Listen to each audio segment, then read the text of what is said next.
Hello बच्चों, कैसे हैं आप? एकदम मस्त। घर पे रहें, केमिस्ट्री पढ़ते रहें, लेक्चर पूरा देखें, नोट्स बनाते रहें और रिएक्शन को बार बार राइट करके देखते रहें।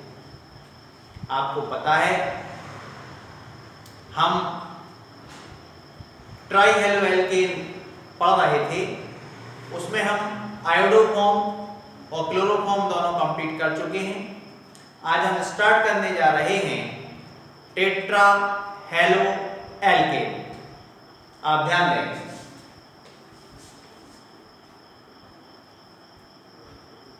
CH4 alkene.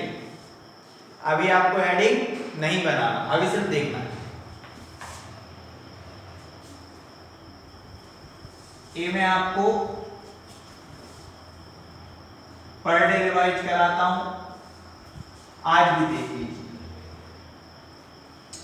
एल्केन में से वन हाइड्रोजन को रिप्लेस किया बाय वन हैलोजन, CH3X बनेगा। 4 हाइड्रोजन थे, एक को रिप्लेस करा दिया किससे? हैलोजन से। 2 हाइड्रोजन रिप्लेस कराए by 2 halogen, CH2X2। 3 hydrogen replace कराए by 3 halogen, CHX3।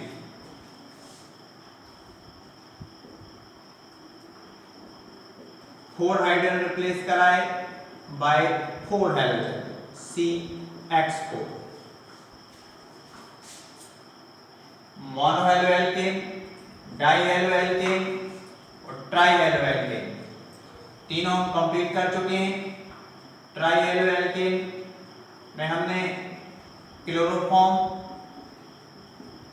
And iodoform को कंप्लीट कर लिया, दोनों ही आपके सिलेबस में।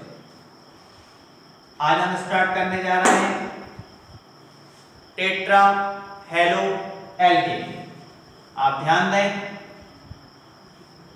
टेट्राहेलोएल्केन में कार्बन टेट्राक्लोराइड,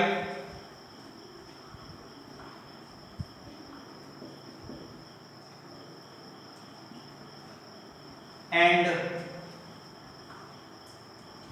CF2CH2, इसको हम कार्बन टेट्राक्लोराइड कहते हैं और इसको हम फ्रीऑन कहते हैं। आप ध्यान देंगे, इसमें 4 हैलोजन है, हेलोजन के प्लेस पे आपने क्लोरीन रखा हुआ है तो कार्बन टेट्राक्लोराइड है। इसमें आपके भी 4 हैलोजन है, 2 फ्लोरीन और 2 क्लोरीन। टोटल हैलोजन का नंबर कितना है? 4। इसलिए ये भी क्या है?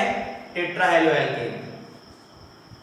इसका यदि आईयूपीएसी नेम देखें, टेट्राक्लोरो, 1 कार्बन के लिए मीथेन मींस टेट्राक्लोरोमीथेन।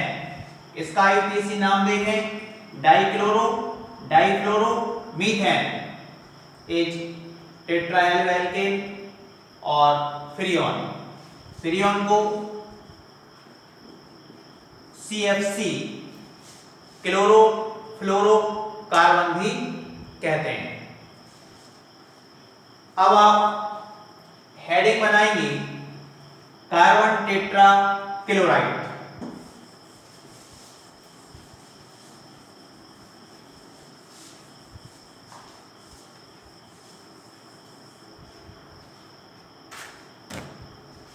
हेडिंग बनाएं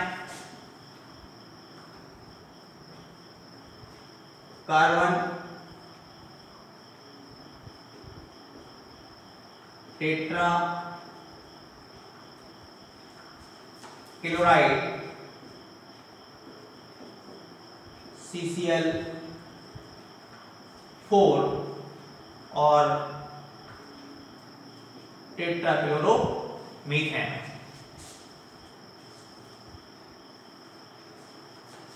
आप ध्यान देंगे, कार्बन टेट्राक्लोराइड जो है वो एक टेट्राहेलोएल्केन है। इससे रिलेटेड मैं आपको कुछ पॉइंट्स बता रहा हूं।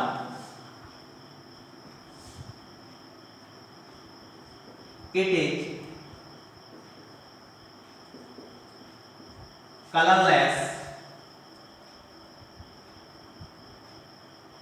bad smelling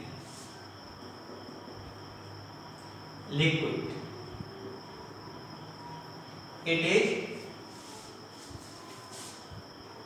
colorless, bad smelling liquid.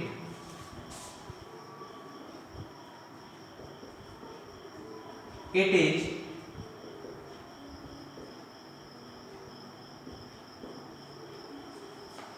insoluble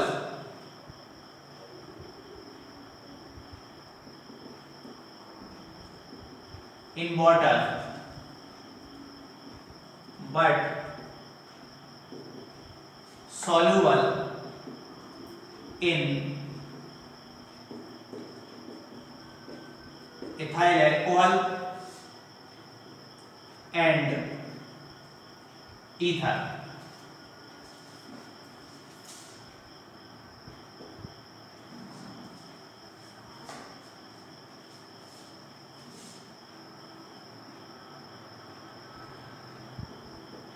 Its vapor are non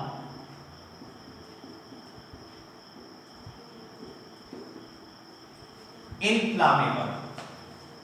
आप इन सभी पॉइंट्स को समझ लीजिए। कार्बन टेट्राक्लोराइड को हम हिंदी में भी कार्बन टेट्राक्लोराइड कहते हैं। It is colourless bad smelling liquid. ये रंगहीन होता है और इसकी जो गंध है वो खराब होती है। It is insoluble in water. यह वाटर में सॉल्युबल नहीं होता, वाटर में नहीं घुलता, जबकि इथाइल अल्कोहल और ईथर में घुल जाता है। इसकी वेपर नॉन इनफ्लामेबल मींस अज्वलनशील होती है। इसके यदि हम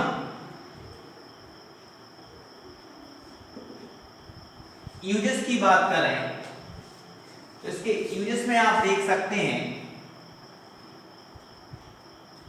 as a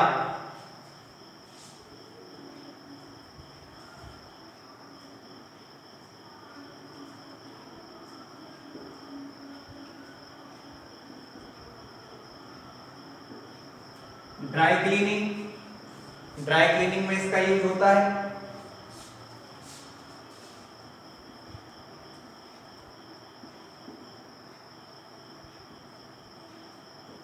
as a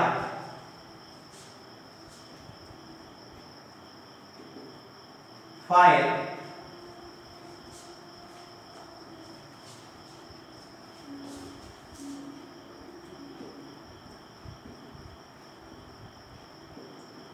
extinguish means आग बुझाने में भी इसका यूज किया जाता है। एज अ इंसेक्टिसाइड। इंसेक्टिसाइड आप इन पॉइंट्स को समझिए। ड्राई क्लीन मतलब शुष्क धुलाई में, आग बुझाने में, और इंसेक्टिसाइड के रूप में मीन्स कीटनाशक के रूप में भी इसका यूज करते हैं। नेक्स्ट हेडिंग बनाएंगे preparation method of CCl4। Carbon tetrachloride को बनाने की विधियां। इसमें फर्स्ट हेडिंग लगाएंगे by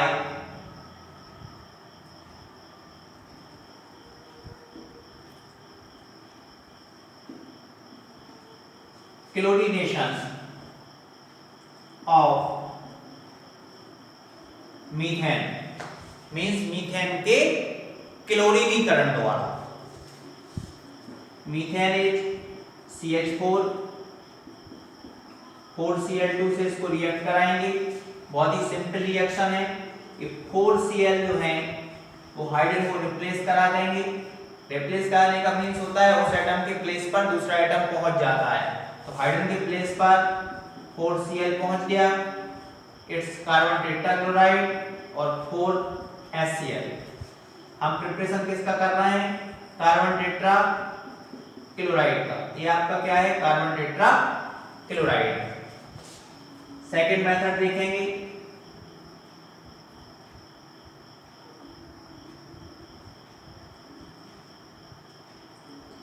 the action of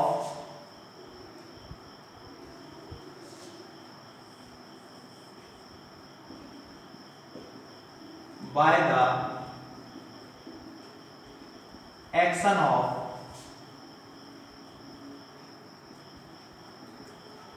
chlorine on carbon disulfide. CH2 is carbon disulfide.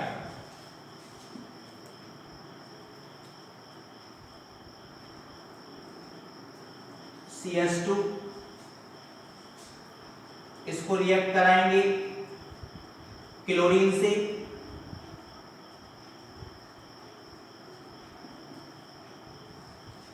(3Cl2) in the presence of AlCl3 means aluminum trichloride, CCl4 and H2Cl2। ये आपका carbon tetrachloride बन गया। आप ध्यान देंगे 1 कार्बन एटम थी, इस साइड भी 1 एटम है, 3 2 जा 6 क्लोरीन एटम थे, 4 यहाँ है, 2 यहाँ है, सल्फर आपका 2 था, सल्फर यहाँ पर भी 2 है। CH2 H carbon disulphide. तो आप ध्यान दें कार्बन टेट्राक्लोराइड की प्रॉपर्टीज हैं, ये यूजेस हैं और ये प्रिपरेशन की मेथड है। इसी के साथ कार्बन टेट्राक्लोराइड आपकी कंप्लीट हो जाती है। अब हम सेकंड टेट्राहेलोएल्केन पे चलते हैं। आप इसको नोट कर लीजिए, बता दो। ओके,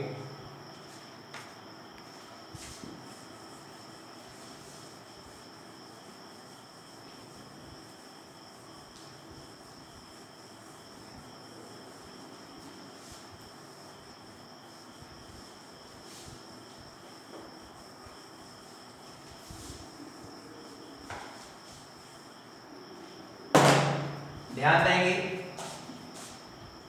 सेकंड टेट्राहेलोएल्केन है फ्रियोन या CFC। CFC मीन्स क्लोरो फ्लोरो कार्बन। CFC मीन्स क्लोरो फ्लोरो कार्बन और फ्रियोन क्या है? एक टेट्राहेलोएल्केन। आप ध्यान देंगे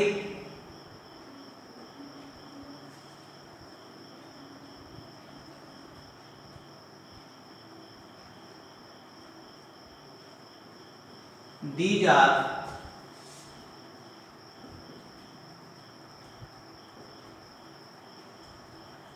colorless, non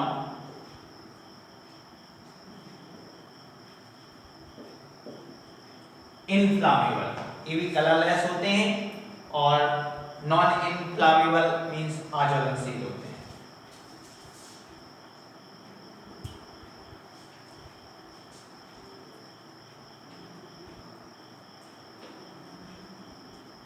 They are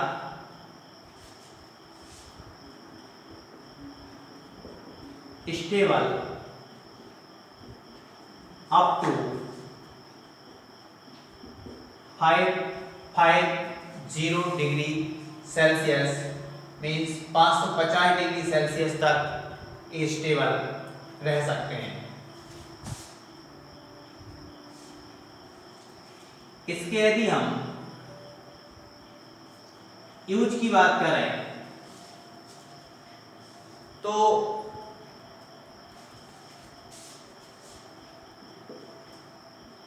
these are used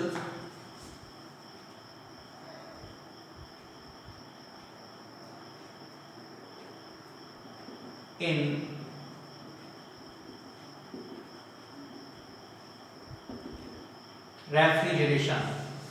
refrigeration में इसका यूज एयर कंडीशनर और रेफ्रिजरेटर में किया जाता है। रेफ्रिजरेशन का मीन्स यहाँ पे हिंदी में इसको प्रशीतक बोलते हैं, ये प्रशीतक के रूप में उपयोग किया जाता है। इसके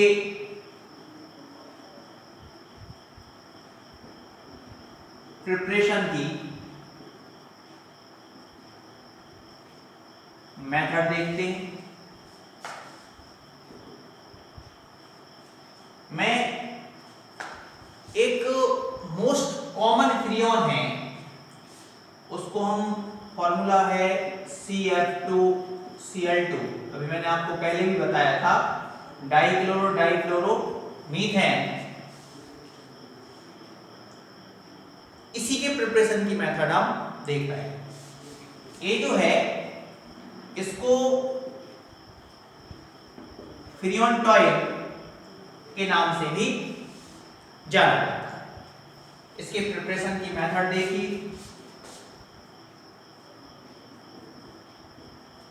carbon tetrachloride, antimony trichloride,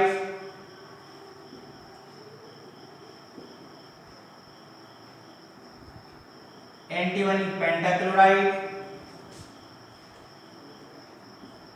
CF2Cl2, SbCl3। आप इसको 3, ये आपका 2, ये 3 और ये 2 बैलेंस से चेक कर लेते हैं। 4 3 या टॉयल क्लोरीन है, 3 2 या 6 और 3 2 या 6 आपके टॉयल क्लोरीन एटम हो गए। कार्बन एटम 3 है, कार्बन एटम यहां भी 3 कंप्लीट हो गए। एंटीमनी 2 था, एंटीमनी यहां भी 2 है। It's balance reaction. आप सबके नाम देख लीजिए, carbon tetrachloride, antimony trichloride, antimony pentachloride,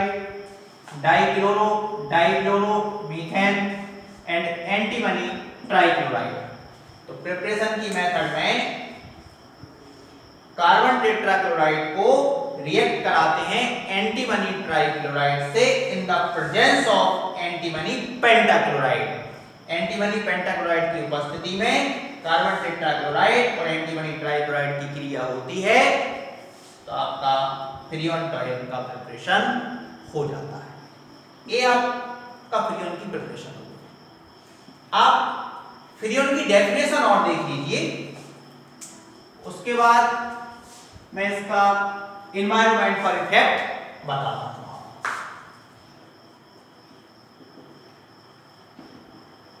definition of freon, ध्यान दें,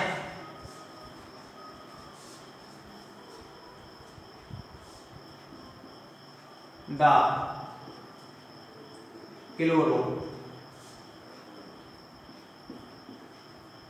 फ्लोरो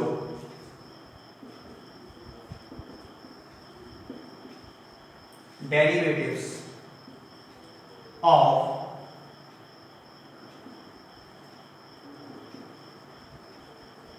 methane and ethane are called freon.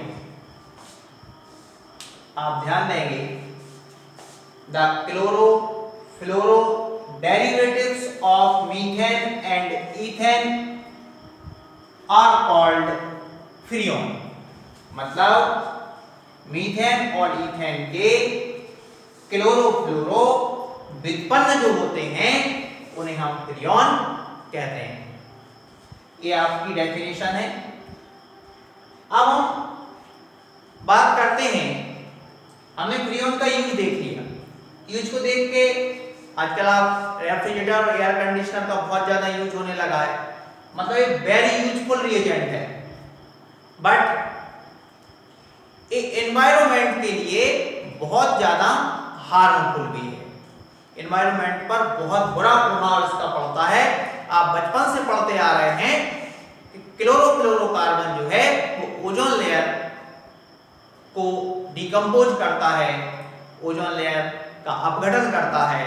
यदि ओजोन लेयर डिकम्पोज होती है तो अल्ट्रावायलेट लाइट के अर्थ पर या पृथ्वी पर पहुंचने की पॉसिबिलिटी बढ़ जाती है, जिससे प्लांट्स और एनिमल्स, पौधे और जंतुओं दोनों पर इसका बुरा प्रभाव पड़ता है। तो अब हम बात करते हैं इसके एनवायरनमेंट पर इफेक्ट की। हेडिंग लगाएंगे,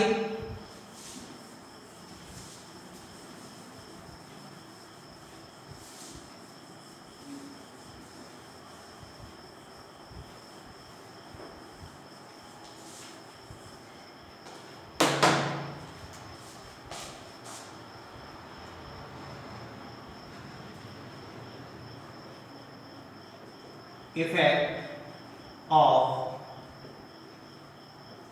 freon on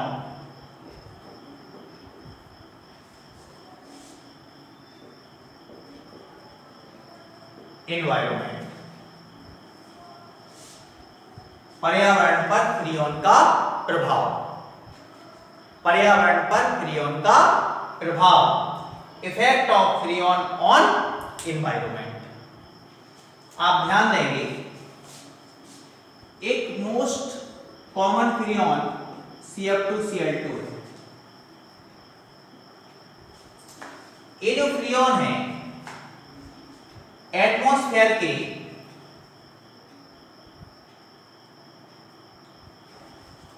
या अर्थ के सबसे नीचे वाला जो लेयर है उसको हम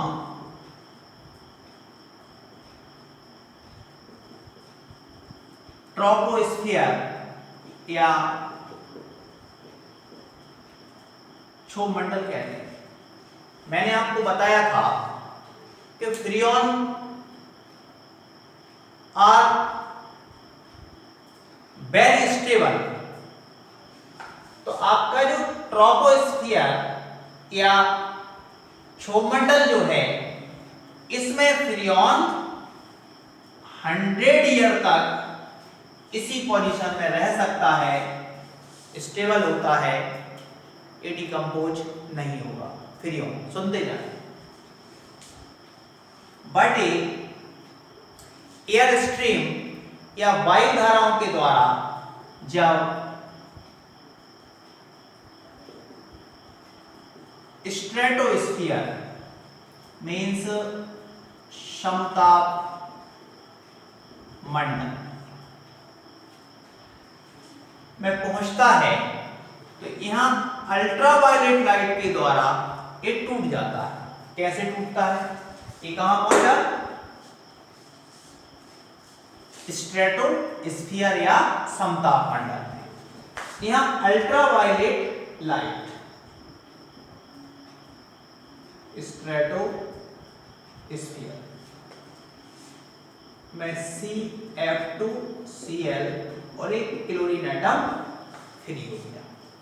ये जो क्लोरीन एटम है यही ओजोन का शत्रु है, ओजोन का दुश्मन है, ओजोन का एनिमी है। आप ध्यान दें, ओजोन क्या होती है? O3 is ozone. ये जो क्लोरीन एटम है ये ओजोन से रिएक्ट हो जाएगा और उसको डिकम्पोज कर देगा chlorine monoxide and oxygen. It's chlorine monoxide. O3 था ओजोन, उससे क्लोरीन रिएक्शन किया तो क्लोरीन मोनोऑक्साइड एंड ऑक्सीजन का फॉर्मेशन हुआ। इसी को हम कहते हैं ओजोन का डिकम्पोजिशन या ओजोन का अपघटन। आप ध्यान दें, ये रिएक्शन बार-बार रिपीट होती है। कैसे? ये जो क्लोरीन मोनोऑक्साइड है